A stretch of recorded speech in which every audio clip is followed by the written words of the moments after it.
Welcome to Donald Talk YouTube channel. இந்த ரொம்ப நாளைக்கு அப்புறமா கம்பேக் கொடுக்குறவங்களை பார்த்துட்டு கமெண்ட்ஸ் ஒன்று சொல்லுவாங்க, bro suddenly remember that he has a YouTube channel அப்படி அப்படின்லாம். என்னுடைய கேஸ்ல சத்தியமா அது நடந்தது. நான் பாட்டுக்கு ஜாலியாக மறந்தே போயிட்டேன். அப்புறமா வந்துட்டு சரி இந்த டாபிக்கை கவர் பண்ணணும்னா நம்ம வழக்கமா சொல்ற மாதிரி ஒரு நிமிஷம் ரீல்லையோ இல்ல 2 நிமிஷம் ரீல்லையோ சொன்னா பத்தாது, இதை வந்து ஒரு முழு நீள யூடியூப் வீடியோவா தான் போடணும் அப்படின்னு யோசிச்சப்பதான் ஆமா அந்த கமலேஷ் என்னானா அப்படின்னு யோசிச்சுட்டு ஐயோ அதை பார்த்துட்டேனே அப்படின்ட்டு எனக்கு அப்பதான் வந்து ஆமா இல்ல நான் யூடியூப் சேனல் வச்சிருக்கேன் அப்படின்ற அந்த ரியலைசேஷனே வந்தது. சோ இன்னைக்கு நம்ம கவர் பண்ண போற டாபிக் என்ன அப்படின்னு பாத்தீங்கன்னா நம்ம ஊர்காரங்களுக்கு என்னன்னே தெரியாத ஒரு டாபிக், அதான் கன்சென்ட். இப்போ இந்த கன்சென்ட்டை பத்தி உங்களுக்கு நான் சொல்லி தர போறேன்னு கேட்டா நம்ம நண்பர் இந்தியன் கான்ட்ராக்ட்ஸ் ஆக்ட் 1872 தான் உங்களுக்கு சொல்லி தர போறாரு.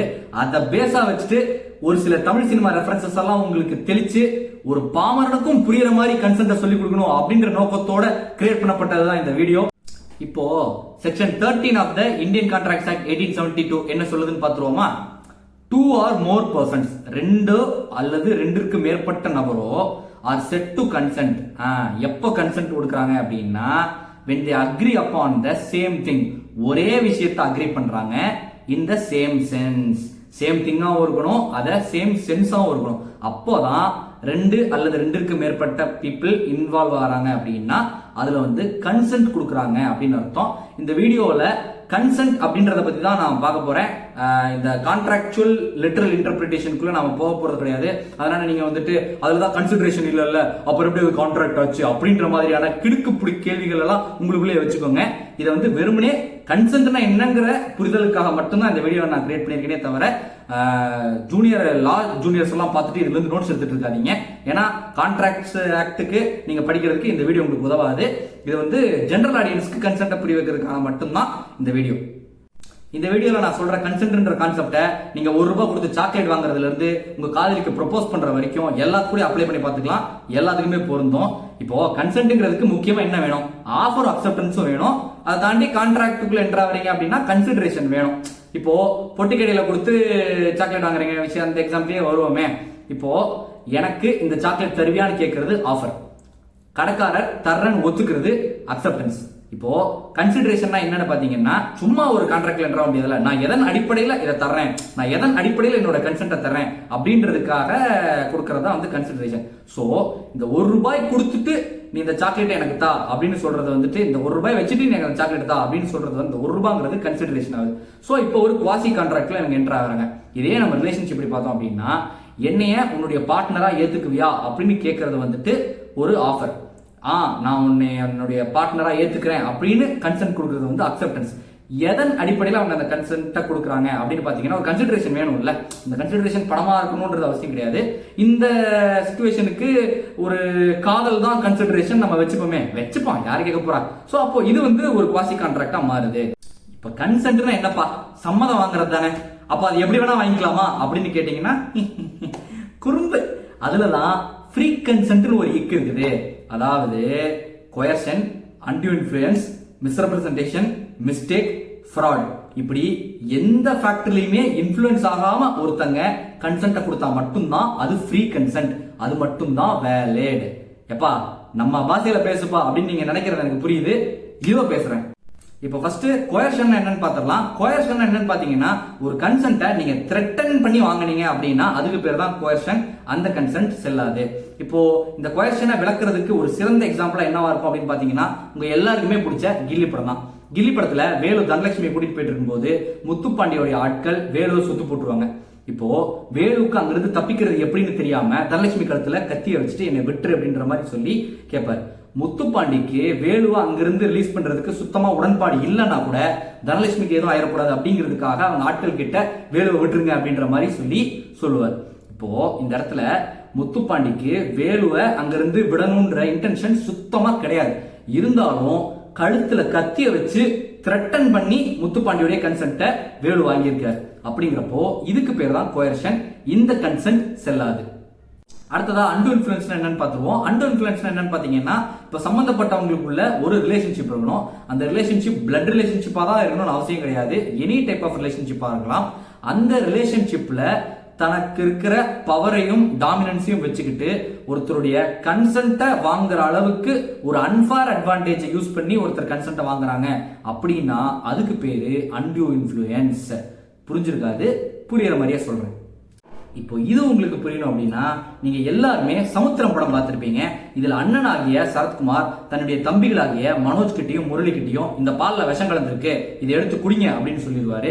இப்போ இவங்களுக்குள்ள அண்ணன் தம்பிங்கிற ஒரு ரிலேஷன்ஷிப் இருக்கு. இதுல அண்ணன் நான் என்ன சொன்னாலும் என்னுடைய தம்பிகள் கேட்பாங்க அப்படின்றத நல்லா தெரிஞ்சுக்கிட்டு அவருடைய பவரையும் டாமினன்ஸையும் யூஸ் பண்ணி ஒரு அன்ஃபேர் அட்வான்டேஜ் இந்த இடத்துல எடுத்துக்கிறாரு.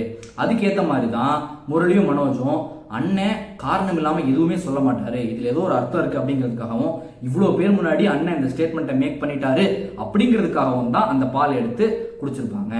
இப்போ இதுக்கு பேரு தான் அன்டியூ இன்ஃப்ளூயன்ஸ். இதுல இவர் வீர வசனம்லாம் பேசியிருப்பாரு. அண்ணன் சொன்னா தம்பிக்கு கேட்கணும், தம்பிக்கு ஒண்ணுன்னா அண்ணன் பார்க்கணும் அப்படின்லாம் டைலாக் பேசியிருப்பாரு. அண்ணன் அதுக்கு பேர் அன்டியூ இன்ஃப்ளூயன்ஸ், அந்த கன்சென்ட் செல்லாது. On serious note, in terms of sexual assault இது எக்ஸ்பிளைன் பண்ணணும் அப்படின்னா ரேப்ங்கிறது த்ரெட்டன் பண்ணி கன்சென்ட் வாங்குறதுனால அது கோயர்ஷன். ஆனா அன்டியூ இன்ஃப்ளூயன்ஸ்ங்கிறது என்னன்னு பாத்தீங்கன்னா ஒரு கார்ப்பரேட் கம்பெனில மேனேஜர் தன்னுடைய சபார்டினேட்ஸ் கிட்ட நீ என் கூட படுத்தாதான் உனக்கு ப்ரமோஷன் அப்படின்னு சொல்றாங்க அப்படின்னா அந்த இடம் அன்டியூ இன்ஃப்ளூயன்ஸ் சொல்லுவாங்க. ஏன்னா இப்போ அவங்களுக்குள்ள ஒரு ரிலேஷன்ஷிப் இருக்குது, மேனேஜர் சபார்டினேட் அப்படிங்கிற அந்த ரிலேஷன்ஷிப் இருக்குது. இந்த இடத்துல மேனேஜர் அப்படிங்கிற தன்னுடைய அத்தாரிட்டியை பயன்படுத்தி ஒரு அன்ஃபேர் அட்வான்டேஜ் இவர் எடுத்துக்க நினைக்கிறதுனால இதுக்கு பேர் அன்டியூ இன்ஃப்ளூயன்ஸ். இந்த கன்சென்ட் செல்லாது. அடுத்ததா மிஸ்ரெப்ரசன்டேஷன்னா என்னன்னு பார்த்துருவோம். மிஸ்ரெப்ரசன்டேஷனுடைய லீகல் இன்டர்பிரிட்டேஷனுக்குள்ள போயிட்டேன் அப்படின்னா அது உங்களுக்கு பயங்கரமா கன்ஃபியூஸ் பண்ணி விட்டுரும். அதனால அதோடைய லேமேன் இன்டர்பிரிட்டேஷனை மட்டும் பார்ப்போம். மிஸ்ரெப்ரசன்டேஷன் அப்படின்னா என்னன்னு பார்த்தீங்க அப்படின்னா ஒரு விஷயத்தை பத்தின இனஃப் நாலேஜ் இல்லாம அது அப்படித்தான் அப்படின்னுட்டு அவங்க ட்ரூவா பிலீவ் பண்ணிட்டு இருக்கிற ஒரு விஷயத்த ரெப்ரசன்ட் பண்ணி சொல்றாங்க. ஆனா அந்த விஷயம் அப்படி இல்லை, அது அவங்களுக்கே தெரியல அப்படின்னா அவங்க மிஸ்ரெப்ரசன்டேஷன் பண்ணிட்டாங்கன்னு அர்த்தம். அப்படிங்காதீங்க, எக்ஸ்பிளைன் பண்றேன்.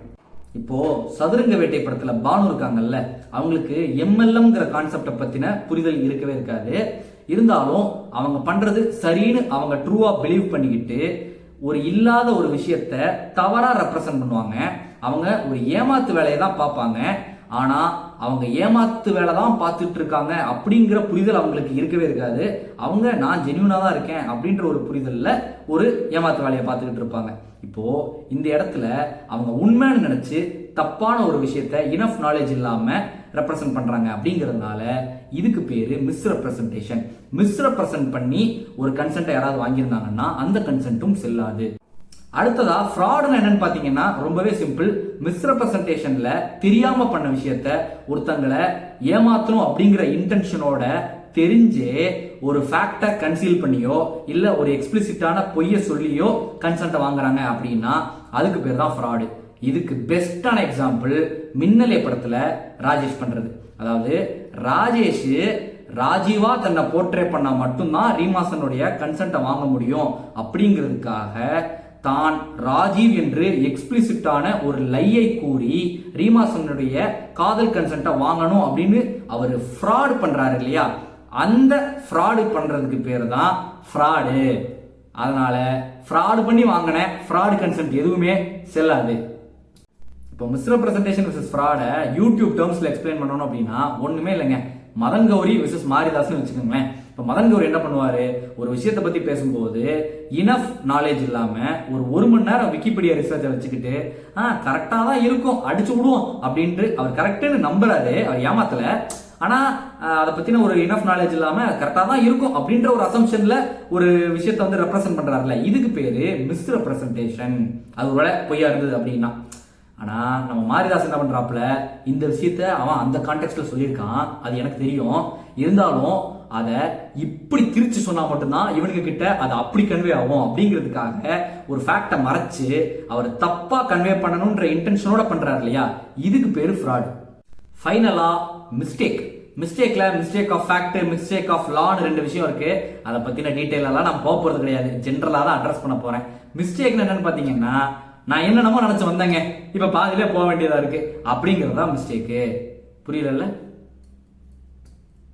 இப்போ மிஸ்டேக்னா என்னன்னு பாத்தீங்கன்னா இந்த விஷயத்த நான் இப்படின்னு நினைச்சுதாங்க கன்சென்ட் கொடுத்தேன், ஆனா எனக்கு அது அப்படின்னு தெரியவே தெரியாது அப்படின்னு சம்பந்தப்பட்ட ஒருத்தரோ இல்ல 2 பேருமேவோ ஒரு மிஸ்டேக் பண்ணியிருந்தாங்க அப்படின்னா அந்த கன்சென்ட் செல்லாது. இப்போ உதாரணத்துக்கு ஒருத்தர் பண்ண மிஸ்டேக் எடுத்துக்கிட்டீங்க அப்படின்னா அதுக்கான சிறந்த எக்ஸாம்பிள் ரோமியோ ஜூலியட் படம் தான். இந்த இடத்துல ஜெயம் ரவி எங்கேயுமே தன்னை ஒரு பணக்காரனா போர்ட்ரே பண்ணணும் அப்படின்னுட்டு ஃப்ராடோ மிஸ்ரெப்ரசன்டேஷனோ பண்ணியிருந்திருக்கவே மாட்டார். அவர் பாட்டுக்கு ஜிம் ட்ரெயினரா அவருடைய லைஃப் தான் லீட் பண்ணிட்டு இருந்திருப்பார். ஆனா இந்த இடத்துல அவர் ஒரு ரிச் காய் அப்படின்னுட்டு ஹன்சிகா ஒரு மிஸ்டேக் பண்ணியிருந்திருப்பாங்க. அதாவது கார்த்திங்கிறவன் ஜிம் ட்ரெயினரா இல்லாம ஒரு பணக்காரன் அப்படின்னுட்டு ஐஷுங்கிற அந்த கேரக்டர் வந்து ஒரு மிஸ்டேக் பண்ணியிருந்திருக்கும். இது ஒருத்தர் பண்ண மிஸ்டேக். 2 பேர் பண்ண மிஸ்டேக் என்ன அப்படின்னு பாத்தீங்கன்னா, திருமணம் என்னும் நிக்கா படத்துல நஸ்ரியாவும் சரி ஜெயும் சரி 2 பேருமே ஹிந்துஸ். ஆனா இவங்க ஈச் அதர் வந்துட்டு முஸ்லிம்ஸ் நினைச்சுக்கிட்டு இருந்திருப்பாங்க. இப்போ இந்த இடத்துல பாத்தீங்கன்னா இவங்க 2 பேருமே மிஸ்டேக் பண்ணியிருந்திருக்காங்க. இப்படி ஒருத்தரோ 2 பேரோ மிஸ்டேக் பண்ணிட்டு நான் வந்து இந்த விஷயம்னு நினைச்சேங்க, ஆனா இது வந்து எனக்கு இப்படின்னு தெரிஞ்சிருக்காது, இப்படி தெரிஞ்சிருந்தா நான் வந்து கன்சென்ட் கொடுத்துருக்க மாட்டேன் அப்படின்னுட்டு அவங்க தவறா ஒரு கன்சென்ட்டை வந்து கொடுத்துருந்தாங்க அப்படின்னா, மிஸ்டேக் மூலமா கொடுத்துருந்தாங்க அப்படின்னா அந்த கன்சென்ட்டும் செல்லாது. அவ்வளவுதாங்க, வீடியோவுடைய நிறைவு பகுதிக்கு வந்துட்டோம். நான் வந்து யூடியூப் ஏன்பா என்னுடைய ஃபாலோவர் சப்ஸ்கிரைப் பண்ண மாட்டேங்கிறீங்க அப்படின்ட்டு ஒரு ஸ்டோரி போட்டப்போ நிறைய பேர் என்னது யூடியூப் வச்சிருக்கியா அப்படிங்கிற மாதிரி ஆயிட்டீங்க. யூடியூப் வச்சிருக்கேன், பாட்காஸ்ட் வச்சிருக்கேன், இன்ஸ்டா வச்சிருக்கேன், எல்லாம் வச்சிருக்கிற நண்பர்களே எல்லாத்தையும் ஒரு ஃபாலோ தட்டி விட்டுருங்க. ஓகே, இப்போ இந்த வீடியோ பிடிச்சிருந்துச்சு அப்படின்னா லைக் பண்ணுங்க, கமெண்ட் பண்ணுங்க, ஷேர் பண்ணுங்க. ரேஷனல் தாட்ஸை விரும்புற ஒரு ஆளா நீங்க இருந்தீங்க அப்படின்னா டொனால்ட் டாக் அப்படிங்கிற நம்மளுடைய சேனலுக்கு சப்ஸ்கிரைப் பண்ணுங்க. மீண்டும் வேற ஒரு ரேஷனல் வீடியோல உங்களை சந்திக்கிறேன்.